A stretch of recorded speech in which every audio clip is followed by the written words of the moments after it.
if they had asked him to go in there and detonate a bomb that would prevent Congress from filling its duties, everyone would agree that that would not have been a legislative act.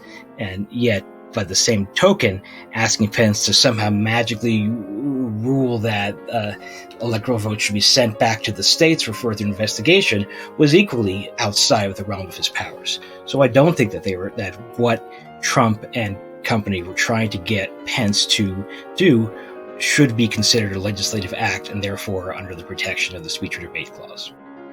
I'm Quinta Jurecic, senior editor at Lawfare, and this is the Lawfare podcast, February 22nd, 2023. Special Counsel Jack Smith has issued a subpoena to former Vice President Mike Pence as part of the investigation into Trump's role in instigating the January 6th riot. But Pence has said he'll fight the subpoena, and he's pointed to the speech or debate clause, a constitutional immunity that protects members of Congress, on the argument that he was acting as part of the legislative branch when he presided over the electoral count on January 6, 2021. Setting aside Pence's motives for taking this approach, the merits of the legal argument are less crazy than they might seem at first. I sat down with my fellow Lawfare senior editor Molly Reynolds to talk through these issues with two former congressional lawyers.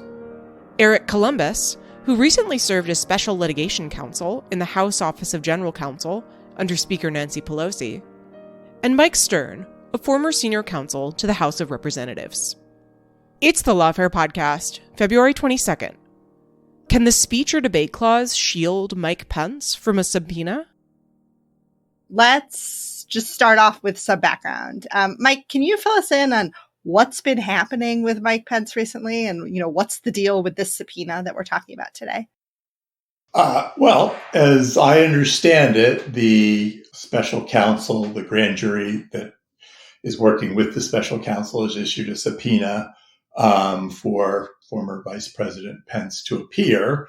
I don't know that we know anything more than what you can sort of infer about what they want to talk to him about, but presumably that will at least include the well-known conversations that he had with Trump and with John Eastman, I believe, and with others, presumably in the White House, who were trying to convince him of things that he could or should do in his role as President of the Senate, as he was presiding over as he would preside over the electoral vote count on January 6th. And it has been reported that he will be filing a motion to quash the subpoena based on legislative privilege.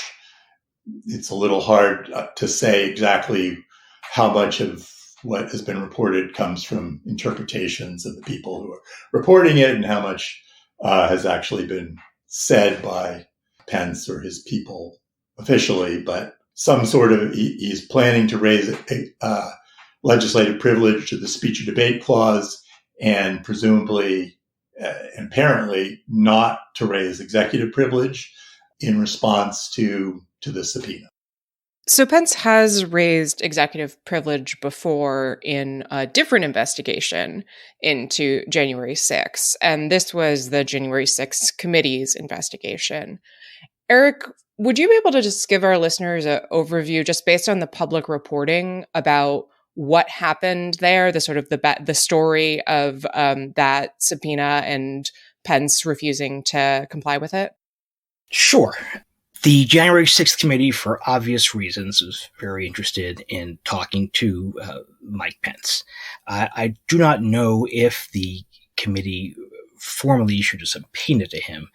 They might not have gotten to that point, but they did try, as I can say, because it's been publicly reported, to get him to come in and talk. And he declined, and he said it would be inappropriate for the legislative branch to come in and basically haul into Congress the vice president, which is kind of a somewhat different spin from what he's trying to put on it now. Yeah, so you both sort of mentioned different indications by Pence about not wanting to comply with requests for his testimony in the case of the subpoena from the special counsel. It is a subpoena. In the case of the efforts to get him to testify before the January 6th committee, it was not. And so maybe just to start with, like, Mike Pence doesn't have to take this approach and raise these legal questions. He could simply comply with the subpoena. Do either of you have thoughts on sort of why he's chosen to go down this path? Like, does he just feel really, really strongly about the need for judicial resolution of whether the speech or debate clause applies to the vice president? Like, what's the broader context here? It's politics, I think. If Mike Pence really felt strongly about the principle here, then he would have stood up and made a fuss when his chief of staff and counsel testified before the grand jury last summer, according to press reports. Mark Short and Greg Jacob testified, and there is no indication that Mike Pence tried to stop that at all.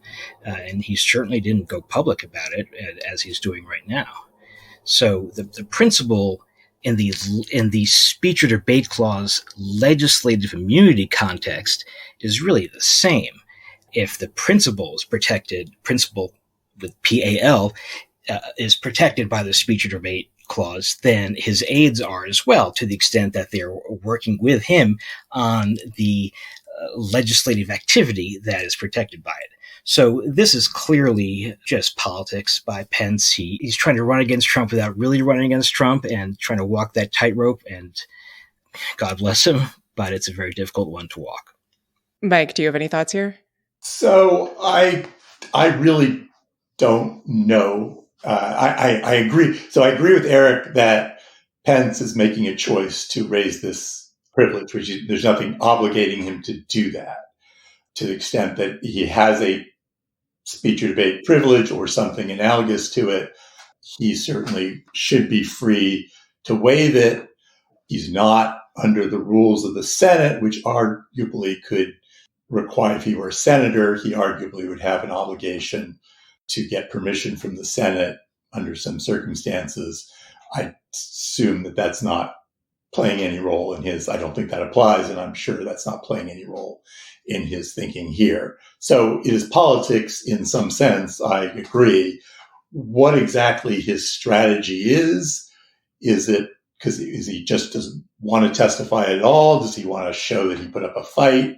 Does he perhaps want a different forum to be able to testify? I really have no idea. And all I can say is that from a legal standpoint, I think by raising this, it gives him a lot of optionality in terms of where he might be able to go. So maybe that's his thinking, but that's as far as I can opine on it. So let's get into the legal weeds here. Mike, let me start with you. Can you just tell us about the speech or debate clause? What is it and why is Pence invoking it?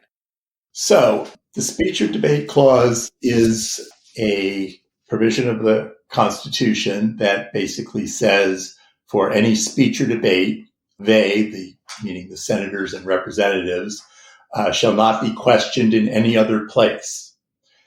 That clause has given rise to a privilege that is recognized in the courts. It is different than you might think of executive privilege and other governmental privileges that protect confidentiality. That's not really the purpose or point of the speech or debate clause. And there's, in fact, some dispute in the case law whether it even does have a non-disclosure element of it. But to the extent that it does, it's really kind of just an offshoot of the way the clause works. So basically what it says is when you're in that clause, you cannot be for the people who are protected by that clause and the things that are protected by that clause, you cannot be questioned outside of Congress. And so question could include things like being put on trial, right? So being sued or being criminally prosecuted. And it also includes being hauled before a grand jury and literally questioned. But the questioning that's referred to in the clause itself is really not so much, I don't think of it so much as being questioning in the sense of discovery, but rather questioning in the sense of being held accountable or held to account outside of Congress for those things. So it's almost like a jurisdictional provision that says that for these things, Congress is the sole place that can discuss them or have any kind of consequences for them. And so the question is Pence protected by this clause, since he's not, in fact, a senator or a representative? And then if he is, are the things that the special counsel wants to talk to him about, do they fall within the speech or debate provision of that clause? And speech or debate has been read very broadly. It's not just speech on the floor, but there's a whole test for what constitutes, what falls within what they call the legislative sphere. Unfortunately, a lot of the times that test is not so clear, and this is a very unusual, indeed unique situation. So trying to apply that test to this situation is, at least for me, extremely challenging. Maybe Eric will help us out on that. Yeah, Eric, please. Well, it is a very odd case and probably a one-off. I mean, I think we should certainly hope that it's a one-off. It does not seem likely that the situation will ever recur where you have the government criminally investigating a former president for his efforts to overturn an election and enlisting the vice president in the vice president's legislative capacity to help him do that. That's just something that would have struck us as absurd before January 6, 2021. And I think would strike us as absurd even now. Not that there aren't dangers, but the dangers I think come from other places.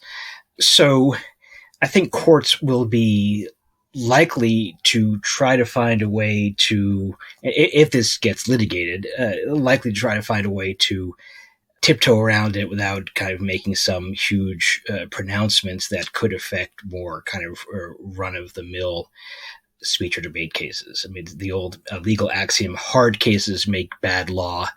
I would add to that rare cases also make bad law. You don't want to establish broader principles based upon really weird scenarios. Yeah, so we're going to get into a couple of the sort of things that you each brought up, but I want to start with what's sort of a little bit of an existential question. And Mike, I know you've written about this recently, but on the face of it, there's a simple rebuttal to Pence's argument, which is the clause refers to senators and representatives. The vice president is obviously not a senator or representative.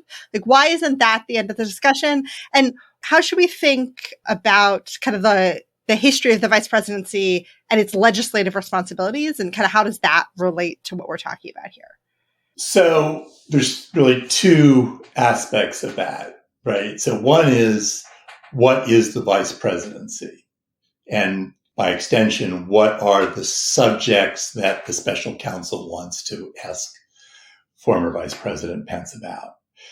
Now, I have been trying to sort of puzzle this whole thing in my mind for the last few days.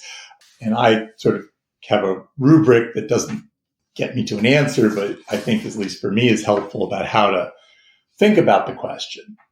So I see it as there being three possibilities. One is that Pence is in essence an executive branch official, and therefore everything that he does in his official capacity should be considered executive in nature. And I think Andy McCarthy has a piece in National Review that basically says this, and some other people have said this. And that's certainly how the vice president is thought of, sort of popularly. I posted something on my blog which indicates that I don't think that's right. That if you look at the actual constitutional functions of the vice president, he does not fit comfortably in the executive branch. He might be partially in the executive branch, or he might be completely outside any of the branches, but his major constitutional responsibilities are, in fact, in the legislative branch. And there's a quote from a 1961 OLC opinion that says, perhaps the best thing that can be said is that the vice president belongs neither to the executive nor to the legislative branch, but is attached to the Constitution, by the Constitution, to the latter, for what good that does. So one possibility, which I tend to reject, is that he should be considered completely executive. Another possibility, which has some intellectual appeal, I think, which is that he's not any of these branches. He's a completely different animal, and therefore whatever privilege or immunity applies to him needs to be invented from whole cloth. That has some appeal. I think probably not to the lower courts. Maybe if this gets to the Supreme Court, they might want to take a look at that. But I think as a practical matter, probably not something that the lower courts are going to want to do.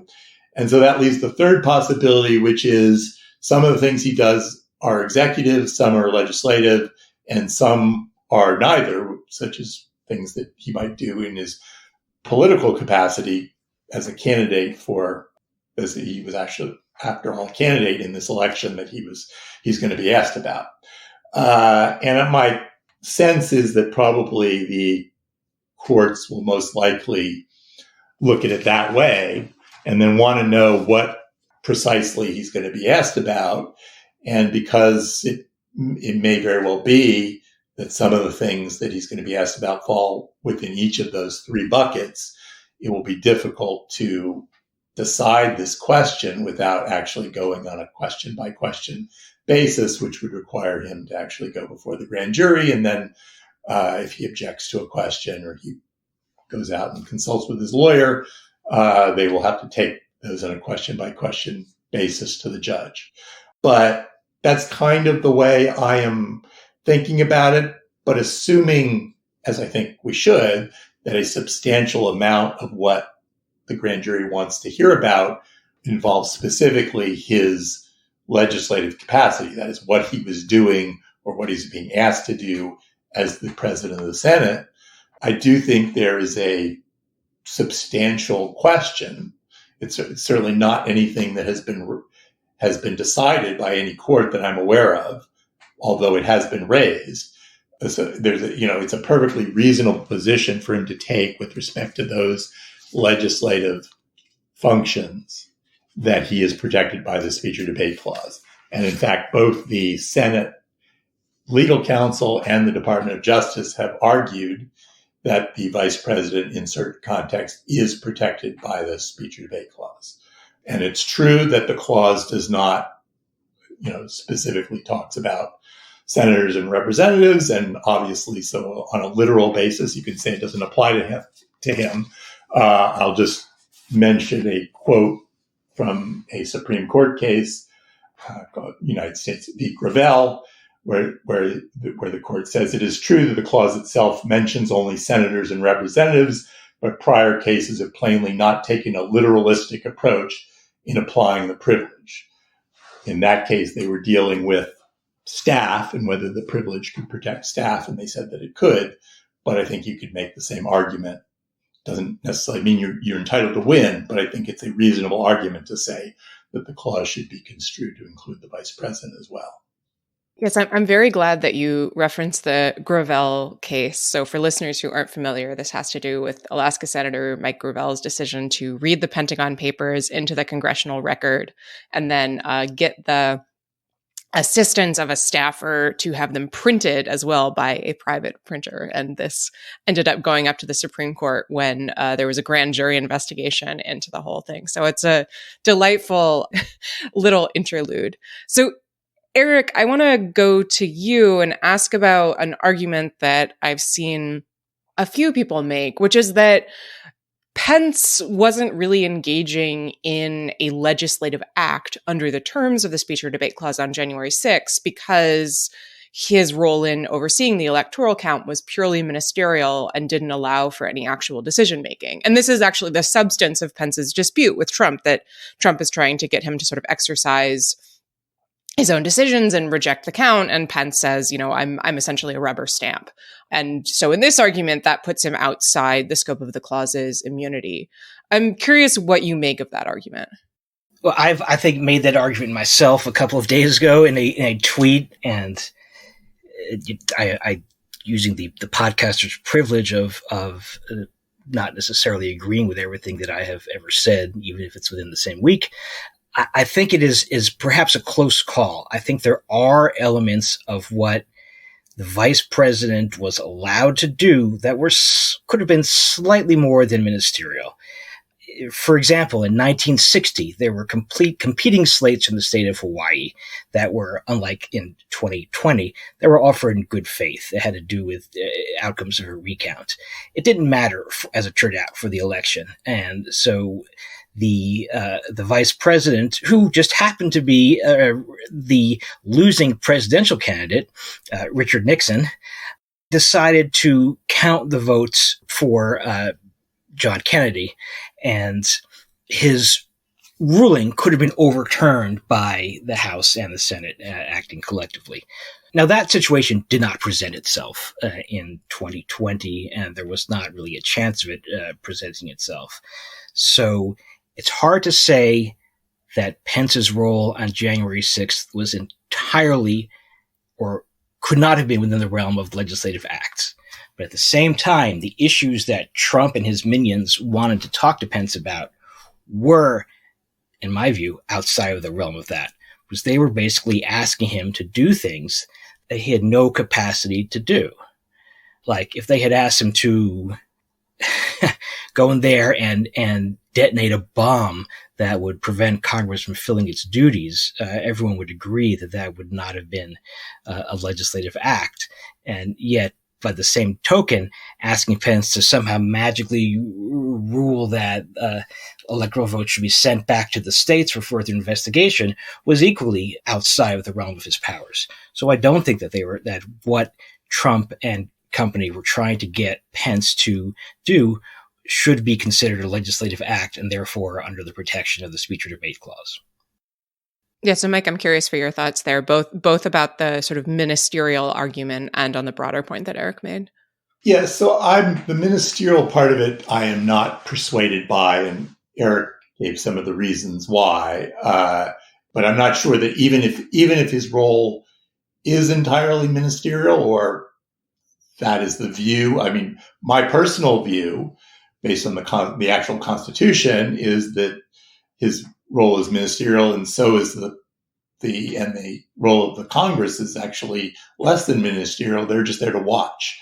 But historically, that has not been the way that the clause, 12th Amendment, has been interpreted. And so I don't think, even if the court's going to decide that the scope of the speech or debate clause depends on whether or not it thinks that that's, whether his role is ministerial or not.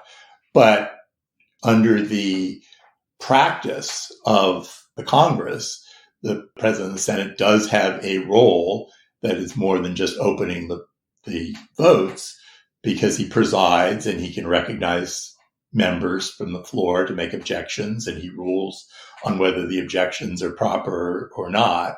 And so, that does not seem to me to be wholly ministerial. So I don't think that part of it is where I would go if I were trying to defeat the speech and debate clause. I do think that the question of whether the importuning, for want of a better word, by the president falls within the legislative sphere is certainly an open question. And I don't know whether I would measure that by whether what the president was asking to do was arguably legal or clearly illegal or not, because I think the speech or debate clause, when it applies regardless of whether the illegality is involved or unconstitutionality or not. The right question, I think, is whether conversations with the vice president from outside the Congress or outside the Senate, perhaps, about his legislative duties are those protected by the speech or debate clause? And if so, under what circumstances? And you could certainly argue, there's certainly case law that you could use to argue that it's not protected. I think this is something Eric and I discussed earlier, which is there's case law that says if a member receives a bribe, right, and in response to the bribe agrees to perform a legislative act, the court has held that's not protected. And part of the reason for that is that the giving of the bribe is not a legislative act, but also the court has said that the agreement to perform a future legislative act is not the same thing as a legislative act, which is a little bit of a semantic distinction that doesn't make a lot of sense and isn't necessarily, I think, observed outside that context of the bribery. But you could certainly argue that what Trump was trying to do was something analogous to bribery, and therefore it should be viewed the same way. But you could also argue, no, this is no different than when anybody comes to a member and says, I want you to do this or that or the other thing. It may be something that they can't constitutionally do, but that should be considered this part of the legislative process nonetheless. So I'm not sure, but I don't think I don't think the ministerial act is where I would draw the line. Yeah, I have to say the question of, whether or not we can answer this issue by analogizing Trump's actions to bribery is giving me serious flashbacks to the first impeachment and his conduct over Ukraine. But that's an issue for a different time. So I do want to drill in a little more on this question of how we define what constitutes a legislative act and how far out that could go. I think we've gotten to that a little bit, but maybe one way I've been kind of conceptualizing it is that if you imagine it in kind of concentric circles, and at the bullseye is, Pence on the Senate floor on January 6th, presiding over the electoral count. That seems to me, if I understand correctly, pretty clearly within the scope of the speech or debate clause. And then if you go out in concentric circles, there's, conversations that he has about that on the day of. Then even farther out, conversations he has about that, in the weeks and months ahead of time. So I guess my question to both of you is, if you have any sense of, how far out this can extend, is there an obvious place where it stops? Or is that really untested as well? I don't think it's obvious. I think that, let me read the language from Gravel, the Gravel case in the Supreme Court about what a legislative act is, which is somewhat nebulous, but useful as a starting point. Legislative acts are not all-encompassing. The heart of the clause is speech or debate in either house. Insofar as the clause is construed to reach other matters, they must be an integral part of the deliberative and communicative processes by which members participate in committee and House proceedings with respect to the consideration and passage or rejection of proposed legislation, or with respect to other matters which the Constitution places within the jurisdiction of either house. So that doesn't answer the question specifically, but it does suggest that if, for example, Pence is huddling with senators discussing how he should resolve things on January 6th, that seems to be pretty close to a legislative act and probably is on that side, because they are in a process together that for January 6th, and they are kind of discussing how to go about doing that. Getting somewhat farther afield, maybe, is Pence talking to his aides about what to do. Pence talking to Greg Jacob and Mark Short. And that might be covered, though it's a little bit farther away, especially as you get farther away in time, if it's weeks beforehand. I think where we are trying to figure out now with Trump is a third party. Trump has no role in the January 6th proceedings. The fact that Trump is president is irrelevant at this point for January 6th. He is involved in January 6th as a presidential candidate. And so he is, in effect, trying to lobby Pence to act in a certain and inappropriate way. And that does not seem to me to fall under the protection of the speech or debate clause. Now, now you've got obviously two sides of a conversation. You've got Trump's side and Pence's side. Asking Pence what Trump said and did, what John Eastman said and did, seems to me to be clearly not protected by the speech or debate clause. Asking Pence how he responded is probably a closer call, but to me, I think would not constitute a legislative act either. Mike, I'm curious what you think. So I think that's the right question. I think that it's not at all clear whether that is, I agree that Trump should be essentially, for purposes of analysis, considered just like anybody else, whether it was a constituent or some interest group or somebody who wants, in this case, the vice president to do something as the president of the Senate. Is that protected as part of, as Eric said, the integral part of the deliberative and communicative processes by which members participate in this case, I think it would be other matters with the Constitution places within the jurisdiction of either house. And I don't think it's clear whether it is or not. It's interesting. The House is apparently moving or supporting Congressman Perry in moving to get his cell phone back or prevent the Justice Department from looking at his cell phone. That's something they've done in other cases. And I'm not sure, but I think the position that they would take generally is that his discussion with people, regardless of whether they're other members or anyone about legislative matters, should be protected. And that may not be right, but I think that's the position the House would probably take.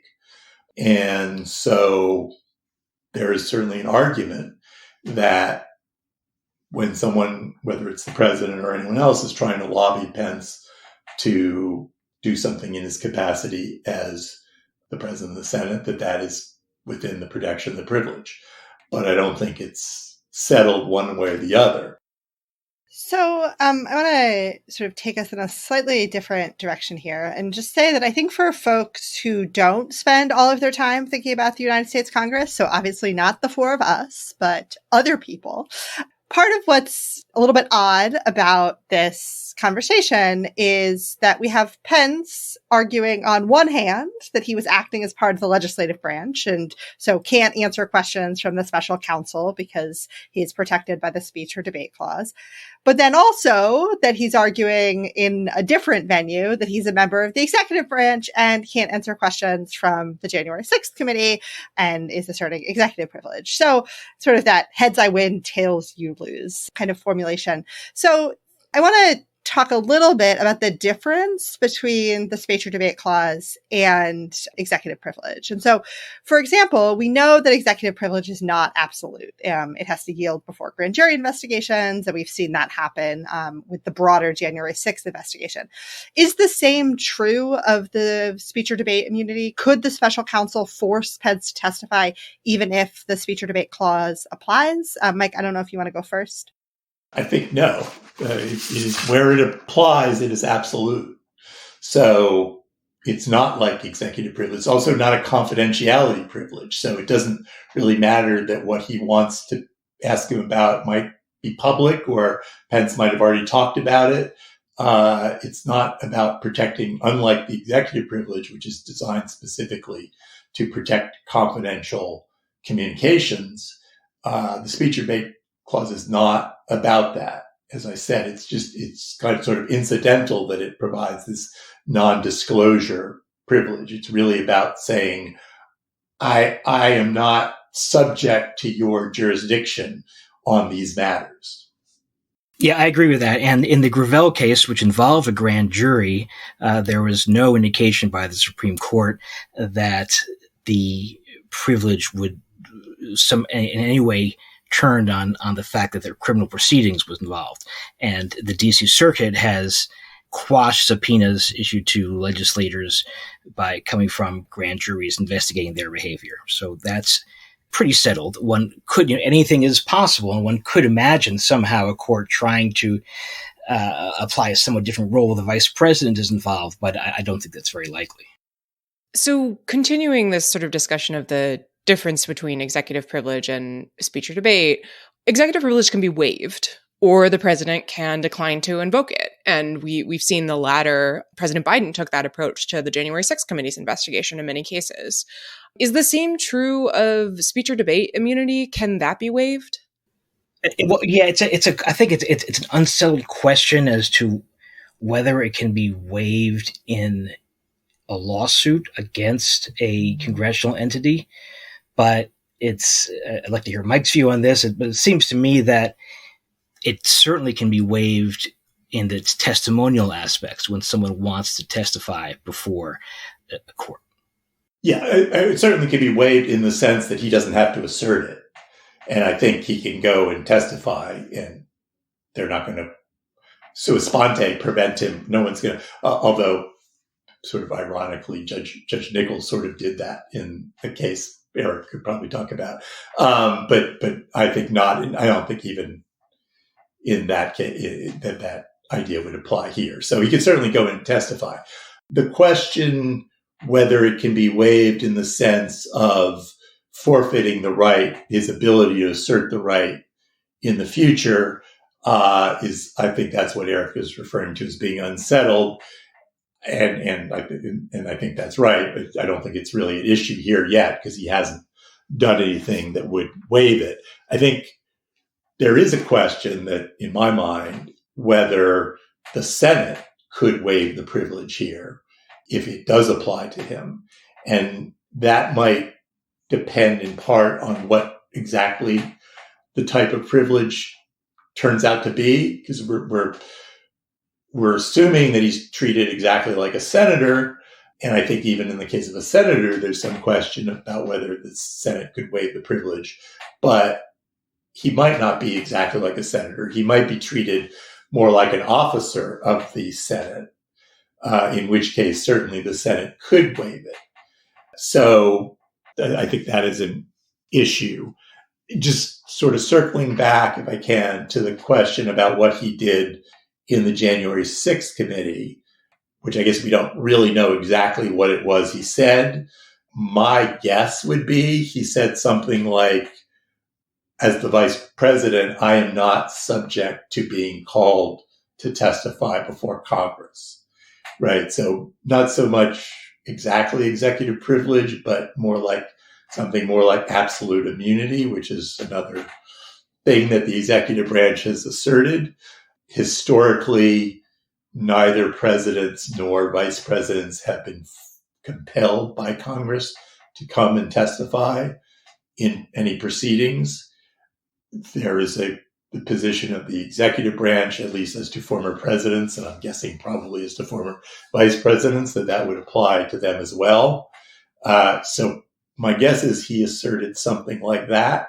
I do think there's certainly a tension between that and the legislative immunity that he now wants to assert, but it's not exactly one or the other. It's sort of a somewhat apples and oranges. I think he's wrong about the absolute immunity, regardless of whether he has the legislative privilege. But I guess one thing I would say is he's got to be accountable somewhere.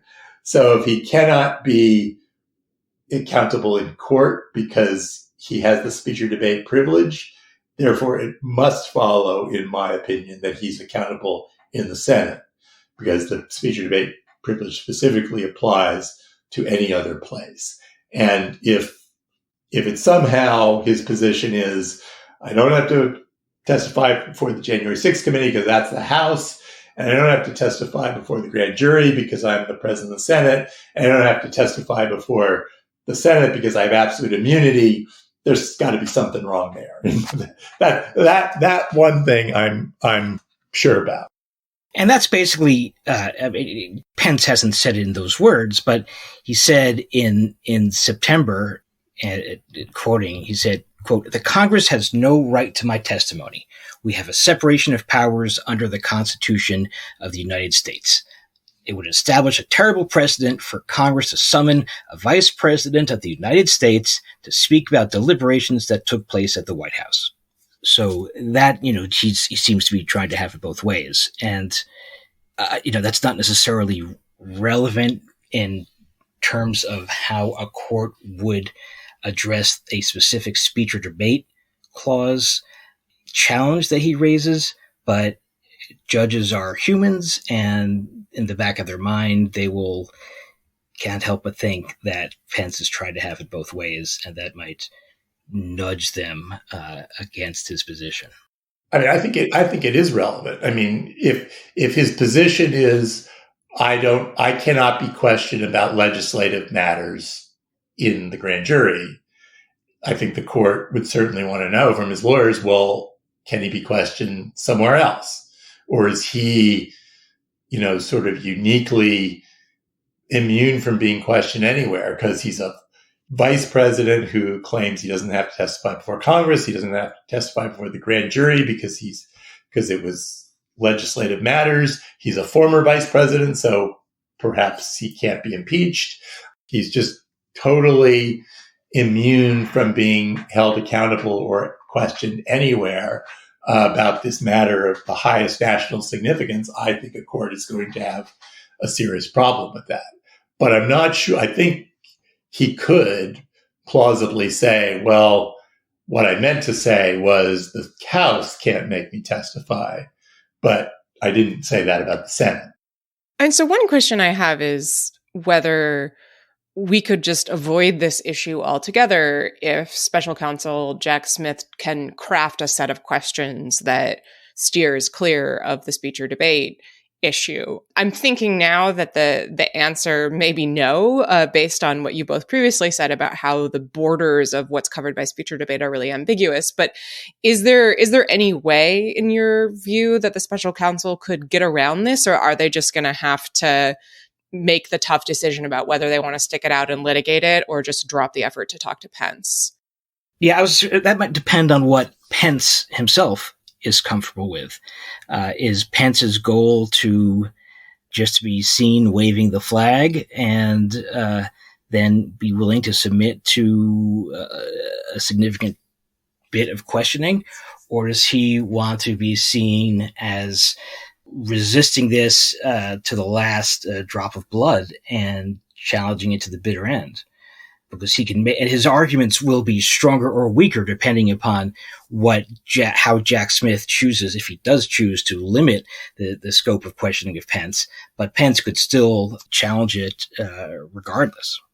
I mean, it seems to me that the most important things that Smith would want to ask him about would be covered by this speech or debate privilege, or the privilege that Pence wants to assert.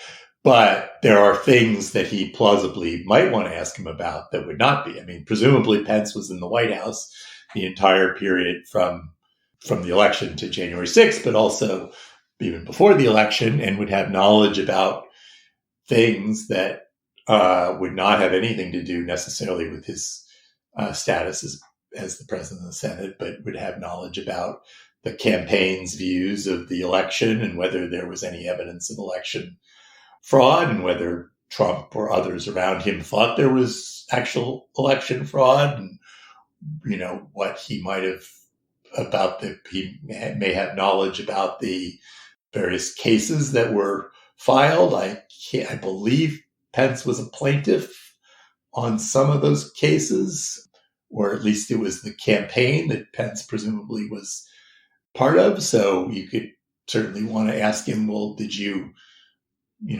agree with this? Did you believe it, or things like that? He may have knowledge about the fake elector scheme and all kinds of other things related to this whole January 6th investigation that are not necessarily directly tied to his role on January 6th. But I think it would be hard for Smith to get the core of what he's looking for without overcoming this privilege.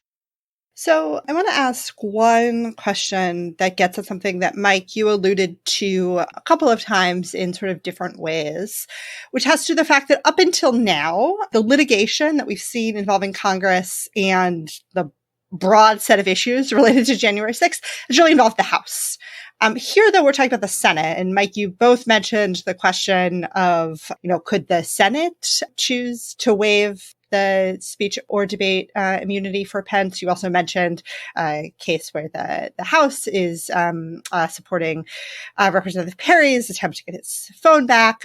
But just generally, Mike, maybe to you first, are there differences in how the two chambers tend to get involved in litigation? And do those matter at all for what we might see in the context of this dispute? Yeah, well, there definitely are differences in how the chambers get involved in litigation. In the House, it's fairly straightforward. Eric obviously has more recent experience, but basically there's a bipartisan legal advisory group that can authorize the House counsel to get involved in cases. In the Senate, it basically requires either unanimous consent, or at least unanimous consent among the leadership, or a actual vote of the Senate, which is normally not something that they are going to be interested in doing. So Senate legal counsel would not be getting involved unless there is bipartisan agreement, basically, in the Senate for them to do so. Now, somebody in the Senate could introduce a resolution and try to get a debate going that way, either on the Senate legal counsel being involved or on the question of whether Pence should be allowed to assert this privilege, or, whether Pence should be required to come to the Senate to answer questions. Any of those things are conceivable that could happen in the Senate, or at least someone could start that debate going. Then you have the whole question of, trying to close the debate. But in terms of, it is much more difficult to get Senate legal counsel involved than it is House counsel. So I want to close by asking both of you for your predictions on just how much this resistance from Pence might gum up the special counsel's investigation. We've seen plenty of cases in which there were years and years of litigation over these questions of executive privilege and whether or not an absolute immunity, whether or not someone could be held before Congress to testify. Are we going to see the same thing here? Mike, over to you. Well, so the thing about the speech or debate clause is that it can be appealed immediately. And we saw that with Lindsey Graham. So presumably, Pence will file a motion to quash. My prediction would be that the chief judge will either deny it or say that it can't be decided except, as I mentioned before, on a question by question basis. But at that point, Pence can appeal to the DC Circuit, assuming the DC Circuit, that will take some time. Assuming the DC Circuit rules against him, he can try to get the Supreme Court involved. So he can certainly draw this out for months, not necessarily years, I wouldn't think. So that's part of the optionality that I referred to earlier, which is at some point he's got to figure out, what he wants to do and the timing of when it will work best for him. And I just have no idea what his thinking would be on that. But if his thought is it could be, just theoretically, I have no reason to believe this is the case, but it could be that he wants his testimony to be even more dramatic, right? And he would like to kick it down the road 6 months, so it's more in the middle of presidential primary season. I don't know if that's the case, but he does have the ability, I think, regardless of whether he gets any judge to agree with him, to put this off for a matter of months anyway. Eric, what's your take? Well, I think the other mind we need to get inside of is the special counsels. And I really have no idea how essential he feels Mike Pence's testimony is. And certainly if it looks like it's going to occupy a year, then he's not going to go for it. And that probably is also the case if it would take 6 months to resolve. These cases can move very quickly. The case we litigated involving trying to obtain President Trump's official White House documents over his executive privilege claim, that went from district court to the Supreme Court in, I believe, a matter of 2 or 3 months. That may or may not be acceptable for Jack Smith. He also, it's been reported that he also has subpoenaed Mark Meadows, and Meadows almost surely will resist that, and there will probably be executive privilege claims interposed by Trump there, so that may take a while. And if Smith is already waiting for Meadows, he may decide to wait for Pence as well. So we don't know how long that would take. There's one additional point I'd like to make about just the overall nature of the purpose of the speech or debate clause and how that may or may not come into play and how courts will look at this. There's stepping back, the speech or debate clause there's very little legislative history on it. It was not discussed in the Constitutional Convention, but it is something that has a pedigree, if you will, in England, and that comes out of fights between the Crown and Parliament dating back to the 17th century. And Parliament did not like being stepped on and wanted to preserve its own independence. And the speech or debate clause is a separation of powers principle that is designed to protect the legislature against encroachments by the executive branch and the judicial branch. So there's something kind of rich here, if you will, but Pence trying to use the speech or debate clause to limit an investigation into an attack, both figurative and sadly extremely literal, on Congress itself by the sitting president of the United States. And that doesn't map on directly to doctrine over how the speech or debate clause has been applied, but it's something that's got to be in the back of the mind of judges, and it's something that DOJ could note in a serious way, but with a hint of irony also, of pointing out the very perverse implications of ruling for Mike Pence in this situation. I think that's a great note to end on. Mike and Eric, thank you so much for joining us. Thank you, Quinta. Thank you, Molly.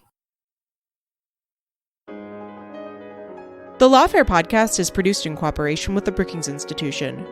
You can get ad-free versions of this and other Lawfare podcasts by becoming a Lawfare Materials supporter at patreon.com/Lawfare, where you'll also get access to special events and other content available only to our supporters. The podcast is edited by Jen Pacha-Howell, and your audio engineer this episode was Ian Enright of Goat Rodeo. Our music is performed by Sophia Yan. As always, thanks for listening.